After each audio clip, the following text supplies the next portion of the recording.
جناب السلام علیکم، کیسے ہیں بھائی صاحب؟ خیریت سے ہیں آپ؟ وعلیکم السلام ورحمۃ اللہ، کیسے ہیں؟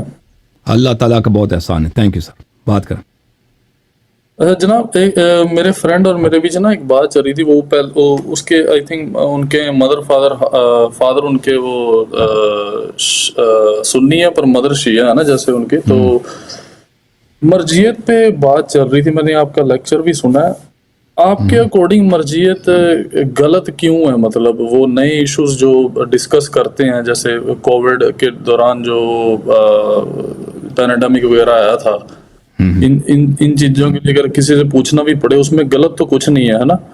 تو ہم مطلب ان کو غلط کیوں کہتے ہیں؟ تو مرجعیت کیوں غلط ہے؟ مرجعیت اچھی طرف سے سن لیں، آپ کو سمجھ آئے گا. ہم یہ نہیں کہتے کہ عالم کی طرف رجوع کرنا یہ غلط بات ہے. اس کے علاوہ دین پہ عام لوگوں کے لیے عمل ہی نہیں ہو سکتا جب تک کہ وہ عالم کی طرف، اچھے عالم کی طرف، اور جس عالم کا علم زیادہ ہے اس کی طرف مراجعہ کریں. اس وقت تک دین پہ عمل ہی نہیں ہو سکتا. لیکن اس کا تعلق مرجعیت سے اور تقلید سے نہیں ہے، کیونکہ تقلید اور مرجعیت کا نام یہ ہے کہ ان کا آپ جو ہے، آپ کے لیے مرجع کا قول حجت ہے. مرجع کا جو انسٹرکشنز ہے نہیں، اس کا ایکسپلینیشن نہیں، اس کا انسٹرکشن، اس کی جو نظریہ ہے وہ آپ کے لیے رول آف ریلیجن ہے، ریلیجن کی قانون ہے کہ آپ اس پہ عمل کریں. اللہ تعالیٰ نے صرف اپنے آپ کو قرآن میں حجت کہا ہے، اور اہل بیت علیہ السلام کو اور رسول پاک صلی اللہ علیہ وسلم کو. ہر مسلمان کا فریضہ یہ ہے کہ اللہ تعالیٰ کی کتاب کی اتباع کرے، اور اللہ تعالیٰ کے جو نبی ہیں اور اہل بیت طاہرین علیہ السلام کے اقوال ہیں ان کی اتباع کریں. ان کے علاوہ کوئی حجت نہیں ہے. اچھا، مراجع یہ کہتے ہیں کہ آپ اس کو سمجھ ہی نہیں سکتے. ان کا فراڈ یہ ہے، ان کا مکر یہ ہے، وہ یہ جھوٹ ان کا یہ ہے کہ آپ حدیث اور قرآن کو نہیں سمجھ سکتے، اس لیے آپ ان پہ کبھی مراجعہ بھی نہیں کر سکتے. وہ آپ سیکھ بھی نہیں سکتے. آپ کوشش بھی کریں، آپ سیکھ سکتے ہیں 40 سال وہاں پہ جا کے پڑھیں، اور کوئی آپ کو سمجھا بھی نہیں سکتا. آپ اس میں سے کوئی سمجھ بھی لیں تو آپ کے لیے حجت نہیں ہے. صرف ہمارے اقوال آپ کے لیے حجت ہے. تو اس لیے اگر کوئی عالم ایسا ہے جو آپ کو ایکسپلین کرتا ہے، آپ کو حدیث سمجھاتا ہے، روایت سمجھاتا ہے، اور کہتا ہے حدیث روایت کی روح سے یہ بات صحیح ہے، ٹھیک ہے نا. مراجع یہ تو نہیں کرتے. مراجع کبھی زندگی میں یہ نہیں کرتے کہ قرآن آیا یہ کہہ رہا ہے، اس کے روح سے آپ کا عمل یہ بنتا ہے. وہ کہتے ہیں یہ ناممکن ہے، عوام اس کو سمجھ ہی نہیں سکتے. حالانکہ ان کی یہ فراڈ ہے، عوام سمجھ سکتے ہیں. نئے مسائل کے لیے میرے محترم بھائی اہل بیت طاہرین علیہ الصلوۃ والسلام کے فرامین ہیں. اس طرح نہیں ہے کہ ان کے فرامین بڑے آسان ہیں. اب جس طرح آپ نے نماز سیکھی ہے نا، نماز سیکھنے میں انسان کو کتنا دیر لگتا ہے؟ شاید 8 گھنٹے، 10 گھنٹے، 12 گھنٹے، 20 گھنٹے. نماز جس شخص کو نماز ہی نہیں آتی نا، اس کو سورہ فاتحہ حفظ کرنا ہوگا، اس کے بعد ایک چھوٹا سا سورہ حفظ کرنا پڑے گا. اعمال اس کے اذکار کیا ہوتے ہیں، اس میں تھوڑا ٹائم تو لگتا ہے نا. جس نے نماز پڑھی ہی نہیں ہے، اس سے شاید 1 گھنٹے میں آپ اہل بیت علیہ الصلوۃ والسلام کے فرامین کہ اگر کسی مسئلے میں نیا مسئلہ پیش آتا ہے، اس میں کیا آپ کو کرنا چاہیے وہ آپ سیکھ سکتے ہیں 1 گھنٹے میں. میرے یہاں پہ تقریرات ہیں اسی مسئلے پہ کہ نئے مسائل میں کیا کرنا چاہیے. اہل بیت علیہ السلام کے فرامین ہے، اس میں اہل بیت علیہ السلام کا یہ فرمان نہیں ہے کہ تو ہمارے اقوال آپ پہ حجت نہیں ہے، آپ کے لیے مراجع کے اقوال حجت ہیں. تو عالم کی طرف رجوع کرنا چاہیے.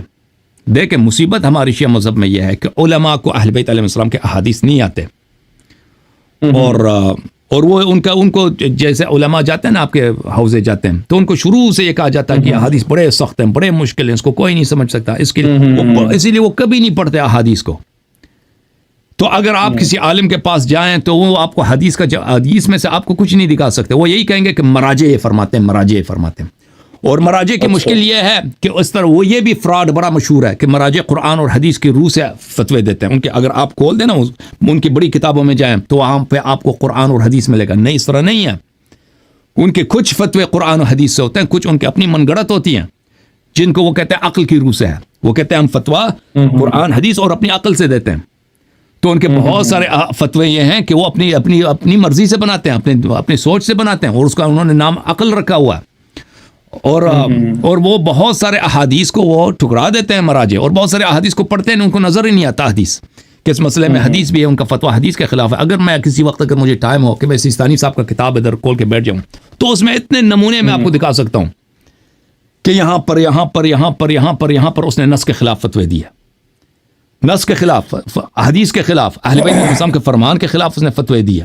کیوں؟ اس کی وجہ کیا ہے؟ کیونکہ اس کی وجہ دو چیزیں ہیں. ایک وجہ یہ ہے کہ وہ بہت ساری احادیث کو وہ باطل سمجھتا ہے، بہت سارے احادیث کو کبھی پڑھتا ہی نہیں ہے، زندگی میں اس کے نظر سے نہیں گزرتا، کیونکہ وہ ان کا کام مراجع کا ہی نہیں ہوتا کہ وہ حدیث پڑھیں.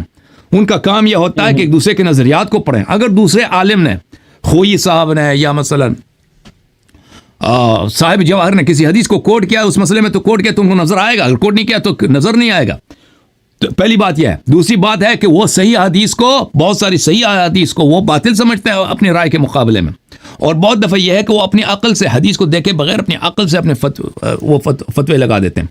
تو حرض یہ ہے کہ مرجعیت کیوں باطل ہے؟ مرجعیت بدعت ہے. اہل بیت علیہم الصلوۃ والسلام نے تقلید کرنے کا حکم نہیں دیا کہ تم ہمارے علاوہ ہمارے احادیث کو چھوڑ کر علماء کے آراء پہ عمل کرو. نہیں، علماء کا کیا کام ہے؟ علماء کا کام یہ ہے کہ اہل بیت علیہم الصلوۃ والسلام کے فرامین لوگوں تک پہنچائیں، ان کو ایکسپلین کریں، ان کو سمجھا دیں اور وہ تشریح کریں. اور لوگ اگر وہ یہ کام کر دیں تو لوگ سمجھ جائیں گے. لیکن یہ علماء یہ نہیں کرتے. علماء کہتے ہیں کہ میرا کلام آپ کے لیے حجت ہے. اگرچہ وہ یہ بھی کہتے ہیں، میرے عزیز میرے بھائی نریندر میری طرف دیکھیں آپ، وہ یہ بھی کہتے ہیں کہ اگر میرا کلام اہل بیت علیہ السلام کے کلام کے مخالف ہے تب بھی یہ آپ پہ حجت ہے.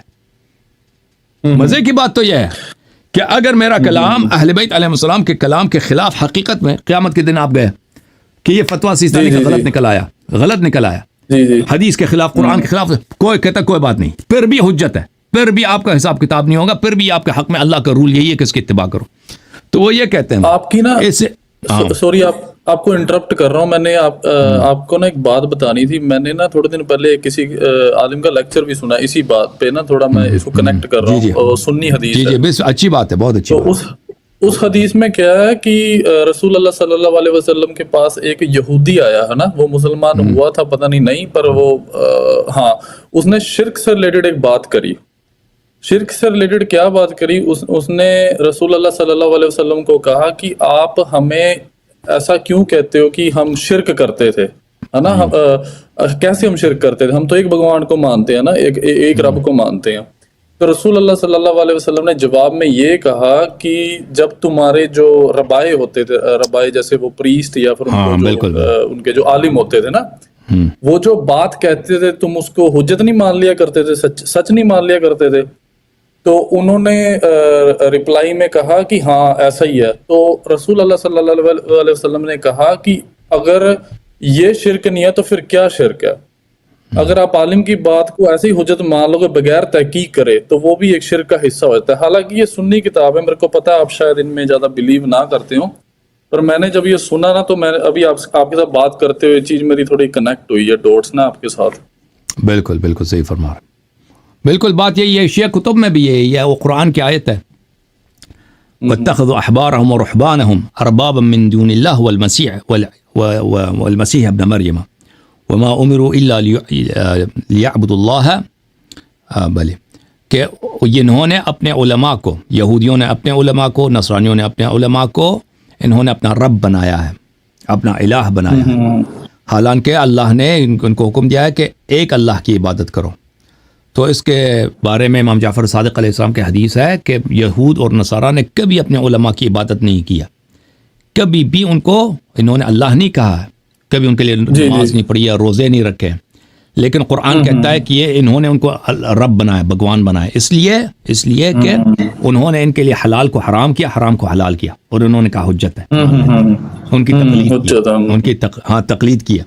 تو اس لیے عالم کا دیکھیں، عالم کوئی بھی ہے دنیا میں، اس سے خطا بھی ہو سکتا ہے، اس سے کتنا بڑا یہ عالم کیوں نہ ہو، وہ مسٹیک بھی کر سکتا ہے، وہ کسی حق بات کو اگنور بھی کر سکتا ہے. مثلا اس کی نیت نہیں ہے، ویسے غلطی ہو جاتی ہے انسان سے. اور بہت دفعہ یہ ہے کہ غلطی نہیں ہوتی، وہ عمدن مثلا اس کا منفعت ہے، فائدہ ہے کسی مسئلے میں، وہ اس کو مثلا اس کو کھینچ کے اس کو چینج کر کے آپ کے سامنے پیش کر دیتا ہے، کیونکہ اس کا فائدہ ہے، یا کسی بات سے اس کو ڈر لگتا ہے، اس کو کھینچ کے پیش کرتا ہے. تو اس لیے کہ غلط بھی بتا سکتا ہے یا اللہ کے حکم کے خلاف بھی پہنچ سکتا ہے، کیونکہ اس کی کوئی گارنٹی نہیں ہے، عالم کی کوئی گارنٹی نہیں ہے کہ وہ کبھی خطا نہیں کرے گا. تو اس لیے وہ کیسے حجت ہو سکتا ہے کہ جو بھی کہہ دے تم مان لو؟ جی جی جی. اور آپ کو اس کو حق نہیں ہے کوئی ایکسپلین کر دے کہ بھائی اس کا وجہ کیا؟ اگر آپ اس کی حدیث ہے تو میں ماننے کو تیار ہوں، اگر حدیث نہیں تو حدیث کیوں پیش نہیں کرتے؟ تو یہ تقلید اسی کا نام ہے کہ اس کا کلام ابھی جو سیستانی کا جو مقلد ہے اس پہ سیستانی کا ہر قول حجت ہے، چاہے اس کو سمجھ آئے یا نہ آئے، چاہے اس کو پتا ہے کہ یہ حدیث کے موافق ہے یا نہیں ہے. اگر وہ سیستانی سے ڈیمانڈ کرے کہ تم مجھے حدیث اس کا دکھاؤ، سیستانی نہ دکھائے، پھر بھی اس پہ حجت ہے. ٹھیک ہے نا؟ اگر مجھے سیستانی کا یہ فتویٰ ملتا ہے کہ اس نے کہا کہ یہ حرام ہے، اب میں حدیث کو دیکھتا ہوں کہ حدیث میں تو لکھا ہے یہ حلال ہے، کس کی اتباع کروں؟ سیستانی کا میرا فتویٰ تم پہ حجت ہے، حدیث حجت نہیں ہے، کیونکہ تم حدیث کو سمجھ ہی نہیں سکتے. تمہاری جو فہم ہے وہ اس کی کوئی ویلیو نہیں ہے. یعنی آپ بالکل یہ سبھی ایسا ہی کرتے ہیں. جب میں یہاں کسی مسجد میں بھی جاتا ہوں نا، جب میرے کوئی کوشچن ہوتے ہیں، جب میں نیا مسلم بھی بنا تھا نا، جب ان کو جواب نہیں نا آتا تب ان کا بھی رسپانس یہی ہوتا ہے جو آپ نے ابھی دیا نا 2 سیکنڈ پہلے. بھئی آپ یہ چیز سمجھ نہیں سکتے، کوئی عالم ہی آپ کے ساتھ ہے اس کے بارے میں آپ کو بڑے طریقے سے سمجھا سکتا ہے. بالکل عالم بھی آ جائے نا، وہ عالم بھی آپ کو یہی کہہ دے گا کہ مراجع کا فتویٰ یہی ہے. مراجع اپنے پیٹ سے نہیں دیتا ہے، مراجع حدیث کی روح سے ان کا فتویٰ یہی، وہ حدیث ان کو بھی نہیں آتا. تو یہ جو ہے ہاں جی بولیں جو مراجع کو پھر آپ اس کیٹیگری میں گنتے ہو کہ جیسے یہ ان کو حجت مان لیتے ہیں تو پھر یہ مطلب کائنڈ آف شرک کر رہے ہیں آپ کہتے ہو؟ بالکل بدعت ہے، کیا کہہ سکتے ہیں؟ بدعت ہے بالکل، بہت فسق ہے، بہت بڑا فسق ہے. اسی لیے میں مراجع مجتہدین کو میں ان کو عادل نہیں مانتا. میں مراجع لوگ پاس کہتے ہیں نا یہ شیعہ حضرات کے ہاں مراجع جو بت ہے، بھگوان ہے.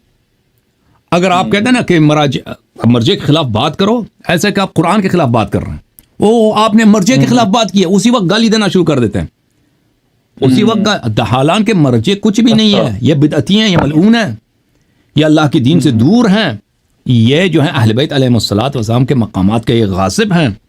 یہ ان کو اتنا نہیں معلوم کہ ان کا کلام کبھی کسی پہ حجت نہیں ہو سکتا. تو ہم مراجع کا نہ صرف یہ ان کا عزت کرنا یہ واجب نہیں ہے، بلکہ ان کا عزت کرنا یہ باطل ہے کہ آپ المرجع بما ہوا مرجع، اس لیے کہ وہ مرجع ہے. ہو سکتا ہے مرجع کوئی اچھا کام بھی کرے، جیسے ہو سکتا ہے کہ کوئی کرسچن بھی اچھا کام کرے. اس طرح نہیں ہے کہ اس طرح نہیں ہے کہ مراجع کے سب کام برے ہوتے ہیں. جیسے کرسچن لوگ ہیں، عیسائی ہیں، ہندو ہیں، ان کے سب کام برے نہیں ہوتے. دنیا میں بہت سارے ہیں. وہ مدر ٹریسا تھا نا، عیسائی عورت تھی، اس نے کتنے اچھے کام کیے. یا دنیا میں بہت سارے کرسچن ہوتے ہیں، لیکن اس کا مطلب یہ نہیں کہ اس عورت کے سارے کام اچھے تھے. مراجع ان کی جو مرجعیت ہے، یہ فعل ان کا فسق ہے، یہ فعل ان کا اجتہاد ان کا جو ہے یہ باطل ہے، یہ اہل بیت علیہ السلام کی تعلیمات کے خلاف ہے. اور یہ واضح بات ہے. جی سر مزید بولیں. چلو ٹھیک، یہ تو صحیح ہوگا. ایک کوشچن ہے، وہ جب آمین اٹھی کے نا ہمارے جو آپ کے شیعہ مذہب میں یہ غلط ہے چیز، جب بالکل یہ بدعت ہے.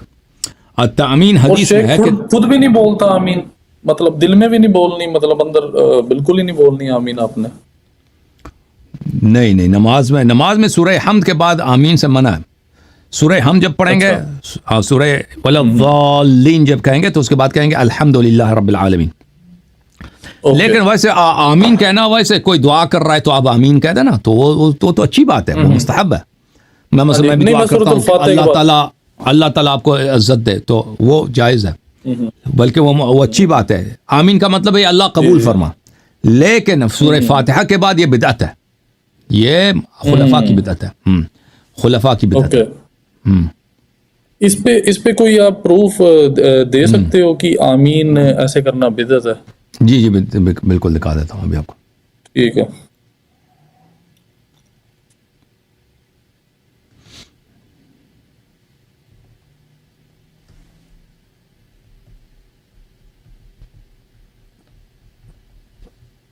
آپ کے اکارڈنگ رسول اللہ صلی اللہ علیہ وسلم نے اور اہل بیت علیہ السلام نے، انہوں نے کبھی نہیں اس چیز کو فالو کرا ایز آمین کا، کبھی نہیں کہا ہے نا؟ ابھی بتاتا ہوں بھیا. دیکھو یہ کتاب ہے الفروع من الکافی للکلینی رحمۃ اللہ علیہ.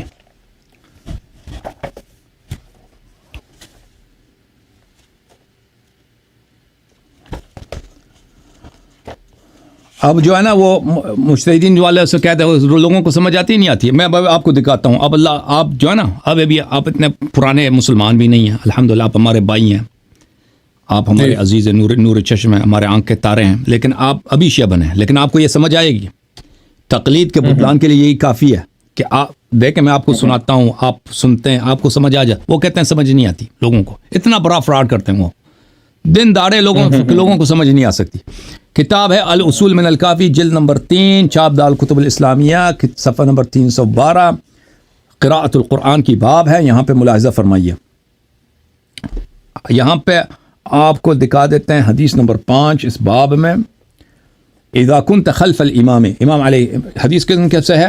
حدیث ہے حضرت امام جعفر صادق علیہ السلام سے.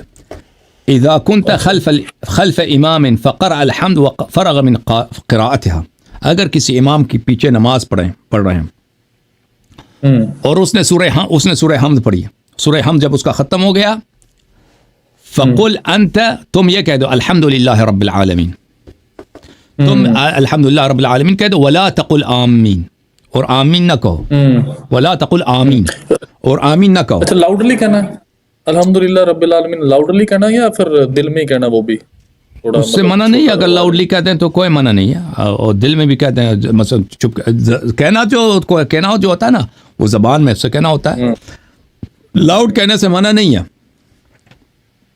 ٹھیک ہے. اس کے علاوہ اور بھی احادیث ہیں. یہ اچھا یہ ان کی ڈائریکٹ کال ہے امام جعفر علیہ السلام؟ جی بالکل ڈائریکٹ فرمان ہے ان کا, آمین نہ کہو, آمین نہ کہو. اچھا جی, ایک نا وہ چیس جو کھیلتے ہیں لوگ, چیس حرام ہے ہمارے اس میں؟ بالکل شدید حرام ہے, اس کی بہت لعنت ہے. ایون دو اس میں کوئی منی انوالومنٹ نہ ہو, ڈزنٹ میٹر. روایت میں یہی ہے کہ چیس نہ کھیلا کرو. جی اچھا ٹھیک ہے. اور اچھا آپ ہمارے لیے جیسے مٹی پہ سجدہ جیسے کرنا صحیح سمجھتے ہیں نا شیعہ مذہب میں, اور میٹ پہ نہیں کرنا ہے نا, تو یہ مسجدوں میں کیا ریزن ہے کہ شیعہ مسجدوں میں پھر وہ میٹ رکھتے ہی کیوں ہیں؟ وہ ایسا کیوں نہیں کرتے کہ بھائی وہ لائک ضرورت ہی نہیں ہے پھر میٹ کی, پھر اس پہ یا تو لکڑی کا ایسا فریم ہو یا پھر کوئی نیچرل ایسے آبجیکٹ بنا لیے جائیں اندر ریدر دین کہ وہ میٹ رکھے ہوں. وہ ایسا کیوں نہیں کرتے مطلب؟ کیونکہ میٹ یعنی آپ کا کارپیٹ جو ہوتا ہے, کارپیٹ لگاتے ہیں زمین پہ. ہاں جی کارپیٹ. ہاں اب جو ہے نا وہ کارپیٹ لگانا, وہ لوگ اس پہ بیٹھتے بھی ہیں نا, شاید مجھے نہیں معلوم کیوں, اس میں کوئی منع تو نہیں ہے, کارپیٹ لگانے سے منع نہیں ہے. اگر وہ مثلا مٹی کی مسجد ہو تو لوگ مٹی پہ کیوں, کہ دیکھیں سجدے کے لیے سب سے زیادہ جو افضل مٹی ہے وہ مٹی ہے امام حسین علیہ السلام کی تربت, کربلا کی تربت. اس کا ثواب بہت زیادہ ہے کہ سر کربلا کی تربت پہ آپ سجدہ کریں. اور اس لیے کہ شیعہ جو ہے نا وہ اپنے نمازوں میں اکثر یہ کوشش کرتے ہیں کہ وہ کربلا کی مٹی لائیں, اور تقریباً ہر آدمی کے پاس ہوتا ہے, اور وہ بھی آپ لے سکتے ہیں, اس کی ہدیہ بھی بہت کم ہوتا ہے. وہ ایسے مساجد میں تو وہ مٹی تو کربلا کی جو مٹی ہے وہ ٹکی ہے, وہ تو ہے, تو اس لیے وہ شیعہ جو ہیں وہ اس پہ سجدہ تو نہیں کرتے, مسجد کی جو زمین ہے اس پہ سجدہ نہیں کرتے. سجدہ کس پہ کرتے؟ کربلا کی مٹی پہ. تو اس لیے وہ پریکٹیکلی کے لیے اگر زمین پہ وہ قالین لگا دیں یا کارپیٹ لگا دیں, ہاں تو اس سے کوئی وہ منع نہیں ہے. وہ اس سے صرف سجدے کے لیے, سجدے کے وقت ہاں اس پہ وہ کرنی چاہیے. اگر وہ ووڈ کا بنا دے نا, جو پیور جو ووڈ ہوتا ہے اس کا فرش بنا دیں تو وہ تو کافی مہنگا ہوتا ہے میرے خیال میں, جو پیور ووڈ ہے. اور جو لوگ وہ پلاسٹک وغیرہ کی ہوتی ہے اس پہ تو سجدہ نہیں ہوتا نا. اچھا کیونکہ یہاں کینیڈا امریکہ میں چلو, انڈیا پاکستان تو میں سمجھتا ہوں, یہاں پہ تو چلو آپ کو پتا ہوئے گا ووڈ ہی ہوتی ہے, ویسے ووڈ کے بھی ہوتے ہیں نا فلور اپنے سارے. بہت سارے فیک ہوتا ہے, اصلی ووڈ نہیں ہوتا نا اس. جی ہاں اس میں اصلی ووڈ بھی نہیں ہوتا, بہت سارا وہ لائنن وغیرہ ہوتا ہے. فلورنگ والے جانتے ہیں کہ اس میں جو پلانکس آتے ہیں وہ پلانکس ہمیشہ وہ خالص ووڈ کے نہیں ہوتے. بس جو خالص ووڈ بھی ہوتا ہے نا تو اس پہ آگے اس پہ کور ہوتا ہے, اس پہ پلاسٹر ہوتا ہے, اور وہ پلاسٹر ووڈ کا نہیں ہوتا, اس پہ جو پلاسٹر لگی ہوئی تھی. ہاں ٹھیک ہے جناب. ایک نا اور چیز, میرے پاس نا زیادہ سنی مسجد ہے, تو میں نے کیا کرا کہ کیونکہ میرے کو پہلے سے کافی لوگ جانتے تھے مسجد میں نا, جی جتنے بھی یہاں پہ میرے پاس مسجد ہے, تو میں نے کیا کرا کہ ریدر دین اپنے پاس وہ رکھنے کے مٹی, وہ میرے ایک فرینڈ ہے عراق سے, انہوں نے میرے کو دی تو ہے, پر سنی مسجد میں کہا چلو ان کے سامنے کیا کرنا ہے نا, تھوڑا بچاؤ رکھتے ہیں اس چیز کا. تو میں نے کیا کرا, میں نے نا ریسرچ کری ہے کہ what else can we do. تو اس پہ نا پیپر کا آیا کہ بھائی پیپر رکھ سکتے ہو آپ, پیپر پہ سجدہ کر سکتے ہو جیسے نا. تو بالکل. میں کیا کرتا ہوں کہ آگے فون چابی وغیرہ رکھ لیتا ہوں اور پیپر رکھ دیتا ہوں, تاکہ لوگوں کو یہ نہ لگے کہ کیا ہے کیا نہیں ہے نا. تو ان کو یہی لگتا ہے کہ جیسے اس کے اپنی کوئی سامان ہے, اس نے بس رکھا ہوا ہے. تو میں کرتا ہوں کہ بس وہ سجدہ کر لیتا ہوں اس پیپر پہ. اس کو اور یہ اوپینین آن لائن آ گئے نا, تو ان کو اب تو پتہ چل جائے گا. ان کو تو دیکھو, ابھی تو آپ کو دیکھ لیں گے نا, آپ یوٹیوب پہ آپ کے کلپ چل وہ عربی ہے الحمدللہ, وہ عربی ہے, وہ آہستہ آہستہ پتہ چل جائے گا ان کو, آہستہ آہستہ. کوئی بات نہیں. جی چلو یہ صحیح ہوگا. اچھا ایک نا اور کوشچن ہے, ہاں جی, یہ تھوڑا نا میرا بھی کوشچن اس لیے ہے کیونکہ میں خود سٹک ہو گیا تھا اس بات پہ نا, اپنے فرینڈ کے ساتھ بات کرتے ہوئے. اس کو میں رسول اللہ صلی اللہ علیہ وسلم کے بارے میں بتا رہا تھا, قرآن کے بارے میں بتا رہا تھا. تو اس بندے کا ایٹیچیوڈ اسی ٹائم ہی چینج ہو گیا جب اس کو پتا چلا نا کہ بھائی رسول اللہ صلی اللہ علیہ وسلم نے 11 شادیاں کری تھیں نا, اور قرآن میں تو 4 ہے. تو میرے کو تھوڑا پتہ نہیں لگا کہ میں کیسے اس چیز کا جواب دوں. اور اس کے بعد میں نے امام علی علیہ السلام کے بارے میں بھی سرچ کرا. ان کی بھی میرے کو جو, حالانکہ انفارمیشن غلط ہو سکتی ہے, شاید کوئی ان کی وائف کی ڈیتھ ہوگی, وہ I don't want disrespect, آپ کو رسپیکٹ نہیں کرنا چاہتا, شاید ان کی ڈیتھ ہو گئی ہے, میرے کو پتہ نہیں رائٹ ورڈ کیا یوز کروں ان کی وفات جی کے صحیح لیے. ہے, ڈیتھ صحیح ہے. ٹھیک ہے جی. تو ان کی بھی کہتے ہیں 8 شادیاں تھیں. اب پتہ نہیں یہ صحیح ہے کہ غلط ہے, آپ اس پہ کوئی بتائیں. دیکھیں وہ ایک اس زمانے میں نہیں تھی نا, ان کی شادیاں جو تھیں, ان کی جو پہلی وائف تھے ان کی وفات ہو گئی. پھر امیر المومنین علیہ السلام کے زمانے میں جنگیں بہت ہوتی تھیں, تو اس میں لوگ بہت مرتے تھے, اس میں بیوائیاں ہوتی تھیں, اور اس میں ان کے بچے ہوتے تھے یتیم. تو ان یتیموں کو پالنے کے لیے, بیواؤں کو پالنے کے لیے کوئی نہیں ہوتا, کوئی سسٹم نہیں تھا. تو بہت سارے لوگوں کو ایسا کرنا پڑتا تھا کہ یتیموں کو پالنے کے. امیر المومنین علیہ السلام نے خود کہا کہ انا ابو الیتامى وزوج الارامل, میں یتیموں کا باپ ہوں اور میں بیواؤں کا شوہر ہوں. کیونکہ ان کو پالنے والا, دیکھنے والا, ان کو دیکھ بھال کرنے والا کوئی نہیں تھا. تو اس لیے امیر المومنین علیہ السلام کو یہ کرنا پڑتا تھا. جو 4 سے زیادہ شادی صرف نبی صلی اللہ علیہ وسلم کو اجازت ہے, وہ ان کے لیے مخصوص ہے. ائمہ طاہرین علیہ السلام کے لیے ظاہر میں یہی ہے کہ ان کو 4 سے زیادہ نہیں ہے بیک وقت. البتہ اگر طلاق دے دیں کسی کو, یا مثلا ڈیتھ ہو جائے کسی کی, تو دوسرا اس کے 3 ہیں, مثلا ایک وفات ہو گئی ہے تو 2 رہ گئے, تو 2 مزید کر سکتے ہیں اس طرح. جی ہاں. اچھا جناب, جب یہ قرآن کا یہ جو ورس پڑھتے ہیں وہ میرج والا ہے نا, اس پہ لکھا ہوا ہے کہ آپ 1 2 2 3 3 یا 4 4 شادیاں کر سکتے ہیں. اس ورس سے کہیں یہ تو نہیں جیسے ہوتا نا کہ ایک بندہ کسی کے ساتھ, اللہ معاف کرے, اللہ کا تو کوئی اگزامپل نہیں ہے, جیسے کسی کے ساتھ کوئی بات کر رہا ہے, یار 1 1 2 2 3 3 4 4 کر لو, تو کس 4 پہ سٹاپ کیوں ہے؟ کیسے آپ یہ فگر آؤٹ کر رہے ہو کہ 4 پہ سٹاپ ہو گیا؟ Like you know how can you say کہ 4 جو ہے وہ فائنل ورڈ آف گاڈ ہے؟ تو یہ تو مسلمانوں اختلاف ہی نہیں ہے کہ 4, اس کے میں اختلاف ہی نہیں ہے سب مسلمانوں میں کہ 4 سے زیادہ بیک وقت نہیں کر سکتا کوئی شخص. اچھا, اس میں کوئی اختلاف ہی نہیں. اس میں احادیث بھی ہیں, روایات بھی بہت زیادہ ہیں کہ اس آیت سے مراد یہی ہے کہ قرآن تو سبھی کنورسیشن ہے. قرآن جو ہے کنورسیشن کی صورت میں ہے, اللہ تعالیٰ کا ڈائلاگ ہے, اللہ تعالیٰ کا خطاب ہے. تو اس میں اس سے مراد 4 ہیں, اس میں روایات بہت زیادہ ہیں. جی ہاں, دونوں فریقین کا اس میں اختلاف نہیں ہے, شیعہ کا بھی اور مخالفین کا بھی. جی ٹھیک ہے, اوکے. اچھا ایک اور بات میں نے آپ سے پوچھنی تھی, یہ جو ابو بکر اور عمر جب یہ خلیفہ بنے تھے, جی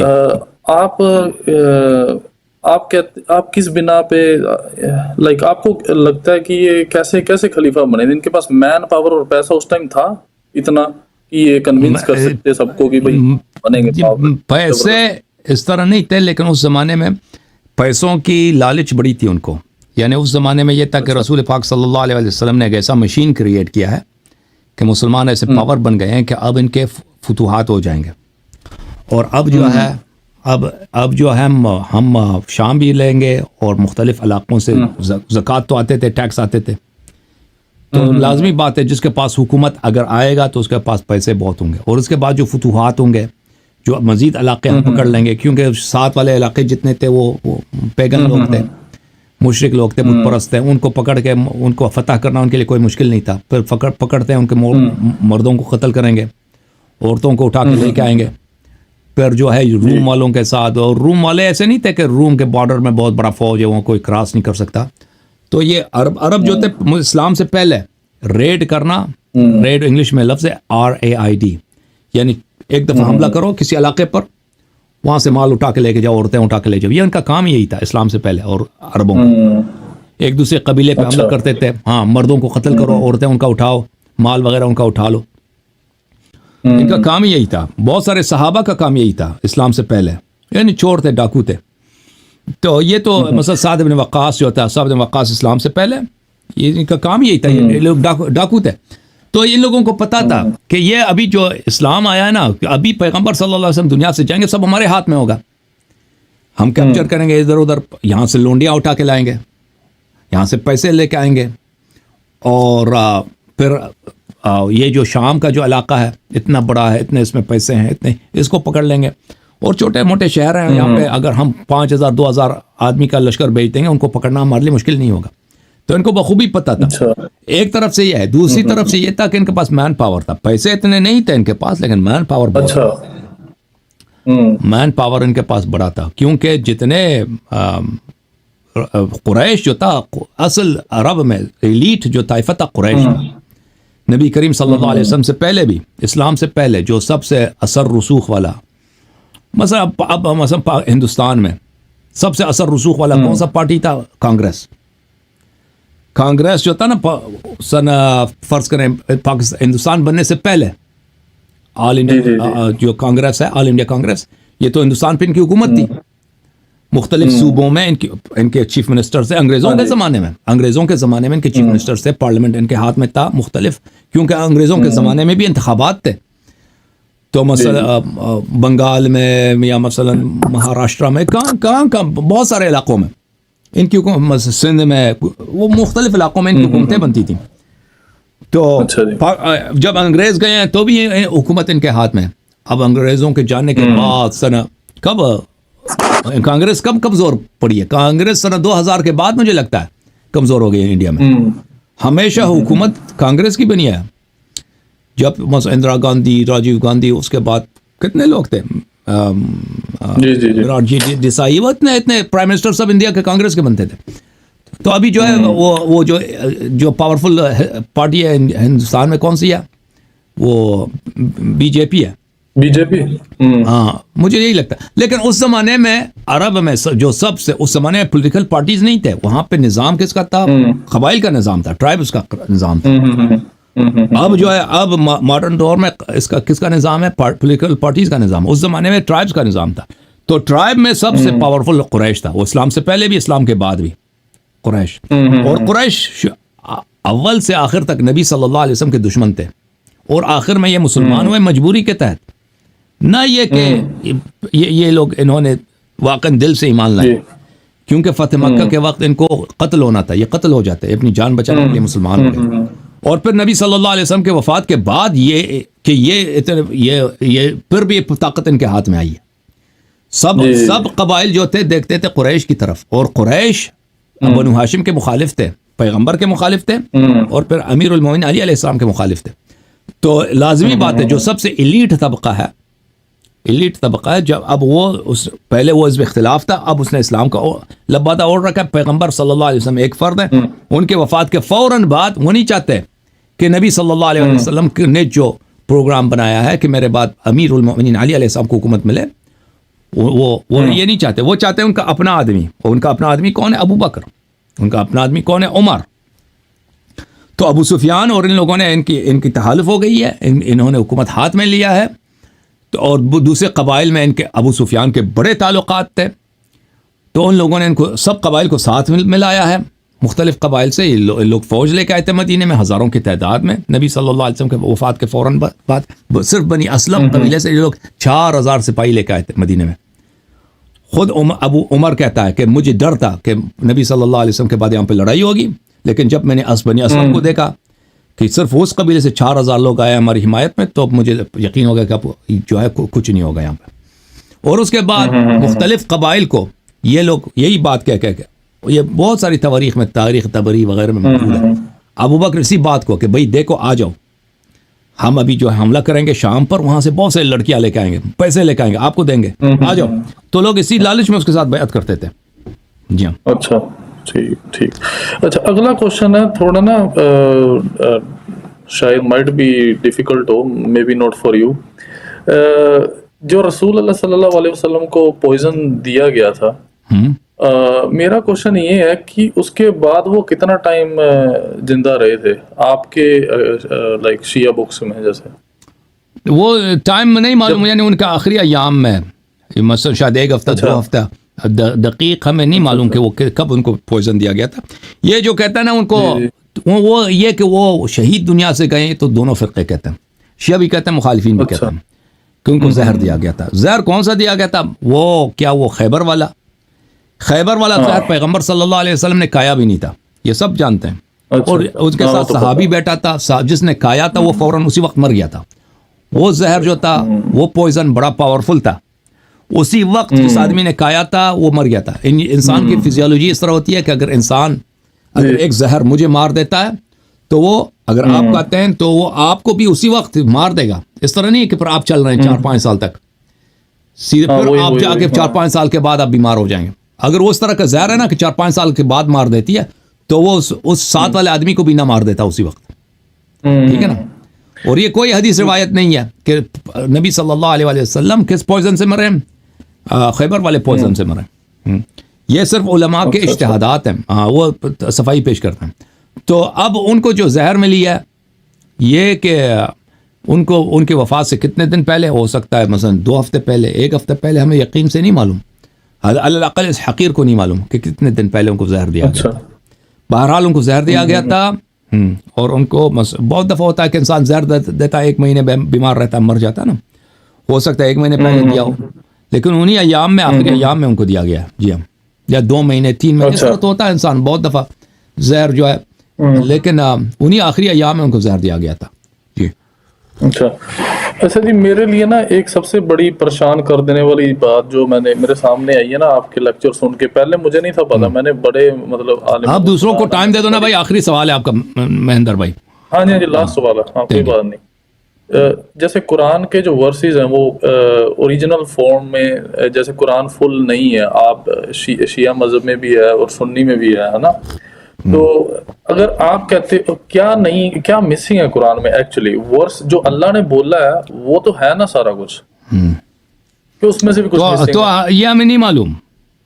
یہ دیکھیں اس کے اشارے ملتے ہیں. مثلا عمر صاحب کی حدیث ہے کہ سورہ احزاب جو ہے سورہ بقرہ سے بھی لمبا تھا. دیکھیں، اور قرآن کی وہ بار بار کہتے ہیں قرآن کی بہت سارے آیات کے ہیں. مثلا وہ کہتا ہے کہ سورہ آیہ رجم تھا قرآن میں، وہ چلا گیا. تو وہ جو حقیقت میں وہ اسپیسیفکلی کیا تھے، بہت سارے موارد میں ہمیں نہیں معلوم کہ وہ کیا تھے. اور بہت سارے موارد میں ہیں کہ اہل بیت علیہ السلام نے فرمایا کہ اس میں اہل بیت علیہ السلام کا ذکر تھا اور صحابہ کے کفر کا ذکر تھا. ابو بکر عمر کے کفر کا ذکر تھا واضح طور پر. تو ان لوگوں نے وہ خاتم مٹا دی، چلا دیا جو بھی کیا ان لوگوں نے.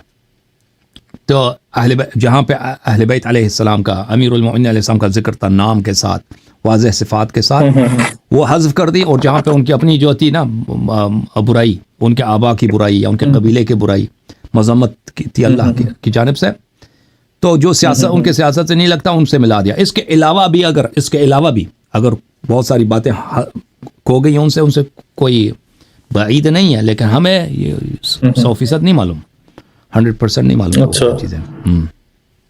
ٹھیک ہے. Okay thank you sir. اللہ آپ کو جزائے خیر دے. بہت مہربانی آپ کی، بہت مہربانی. اوکے.